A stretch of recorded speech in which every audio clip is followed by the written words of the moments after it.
સરીસૃપોનું પ્રમાણ છે એનું થોડું ડિસ્કશન આપણે કરી લીધું. હવે ત્યાર પછી સરીસૃપો માટે ગુજરાતની અંદર જે રિપોર્ટેડ અથવા તો જે ઇન જનરલ જે જોખમો અથવા થ્રેટ્સ છે એની થોડી ચર્ચા કરી લઈએ.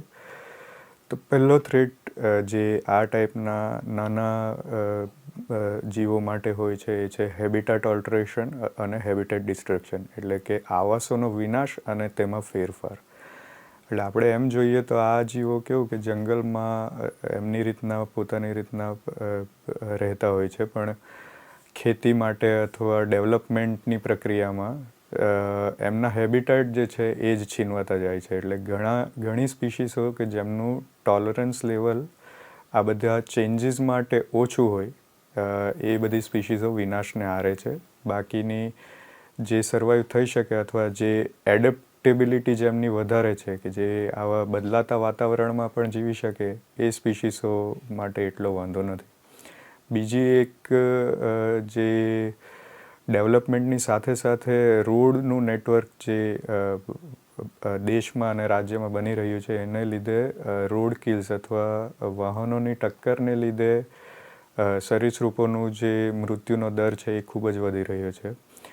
એટલે ટ્રાન્સપોર્ટેશન અને ટુરિઝમ એ એક મોટો થ્રેટ છે, સ્પેશિયલી જંગલ અથવા જે હિલ સ્ટેશન્સની અંદર.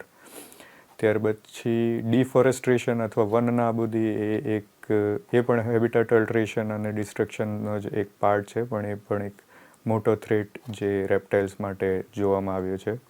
બીજું એક છે કે પ્રદૂષણ. તો પ્રદૂષણના લીધે એમની અંદર ઘણીવાર જીનેટિક એનામલીઝ અથવા એબનોર્મલિટીઝ અને ખામીઓ જોવામાં આવે છે. એટલે પ્રદૂષણ પણ એક ઇમ્પોર્ટન્ટ થ્રેટ છે.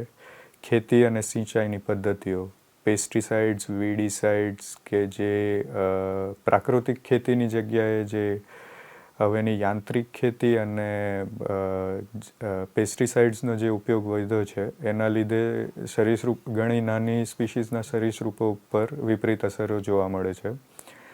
જંગલની આગ એ એક હેબિટાટ અલ્ટરેશનનો અને એમના હેબિટાટ ડિસ્ટ્રક્શનનો એક મુખ્ય આધાર છે કે જે ફોરેસ્ટની અંદર ગ્રાઉન્ડ ક્લિયરન્સ થાય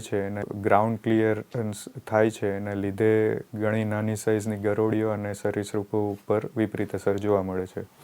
બીજું છે ખોરાક તરીકે ઉપયોગ, જેમ કે કાચબાઓ અને અમુક ઘુઓ અને એનો શિકાર કરવામાં આવે છે એમના મીટ માટે.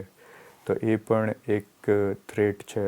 એક થ્રેટ જે સરીસૃપો માટે ગુજરાતની અંદર છે એ વૈજ્ઞાનિક અભ્યાસનો અભાવ અથવા સાયન્ટિફિક સ્ટડીનો જે અભાવ છે કે ગુજરાતની અંદર મેઇન ઘણી વસ્તુઓમાં એ જ આપણને ખબર નથી કે સરીસૃપોની ઘણી કોમ્યુનિટીઝની અંદર ઇશ્યુઝ શું છે, કે એમને કન્ઝર્વેશન માટે પ્રાયોરિટીઝ શું છે એનો કોઈ અભ્યાસ સાયન્ટિફિકલી બહુ થયો નથી. એટલે જ્યાં સુધી આપણને એ નહીં ખબર પડશે કે આપણે એમને બચાવવા શા માટે છે અથવા બચાવવાની જરૂરિયાત કઈ રીતે છે, ત્યાં સુધી આપણે એમને બચાવવામાં નિષ્ફળ રહીશું. હવે ગુજરાતના સરીસૃપોના IUCNના કન્ઝર્વેશન સ્ટેટસની વાત કરીએ તો 2017ના જે લાસ્ટ IUCNના આંકડા પ્રમાણે ગુજરાતની અંદર 2 ક્રિટિકલી એન્ડેન્જર્ડ સ્પીશીઝ રેપ્ટાઇલ્સની જોવા મળે છે. 3 સ્પીશીઝ જે છે એ એન્ડેન્જર્ડ કેટેગરીમાં છે, 7 સ્પીશીઝ ડેટા ડેફિશિયન્ટ છે, 6 સ્પીશીઝ છે એ વલ્નરેબલ કેટેગરીમાં આવે છે અને સૌથી વધારે 73 સ્પીશીઝ એ લીસ્ટ કન્સર્ન છે અને 26થી વધારે સ્પીશીઝ જે છે એ એમનું ઇવેલ્યુએશન પણ હજી સુધી થ્રેટ પરસેપ્શન માટે થયું નથી. ગુજરાતમાં રહેઠાણની વિવિધતા વધુ હોવાના કારણે અહીં સરીસૃપોની મોટી સંખ્યા જોવા મળે છે. ભારતના કુલ ભૌગોલિક ક્ષેત્રફળમાં ગુજરાતનો હિસ્સો 6% જેટલો હોવા છતાં દેશની નોંધાયેલી સરીસૃપોની વિવિધતામાં ગુજરાતનો હિસ્સો લગભગ 15% જેટલો છે. સરીસૃપોના અભ્યાસની દ્રષ્ટિએ ગુજરાતના ઘણા વિસ્તારો હજી સુધી મોટે ભાગે સંશોધનથી વંચિત રહ્યા છે. દરેક વિસ્તારના વ્યવસ્થિત સર્વેક્ષણ અને એમનું વિગતવાર વર્ગીકરણના તુલનાત્મક અભ્યાસો દ્વારા ગુજરાતમાં સરીસૃપોની નવી પ્રજાતિઓની શોધ થઈ શકે એમ છે. આ થોડી પોપ્યુલર બુક્સ અથવા ફિલ્ડ ગાઈડ્સ છે કે જે તમે સરીસૃપોના આઈડેન્ટિફિકેશન માટે અથવા સાપોના આઈડેન્ટિફિકેશન માટે યુઝ કરી શકો છો. તો મિત્રો, આ હતી આજની ગુજરાતના સરીસૃપો વિશેની થોડી માહિતી.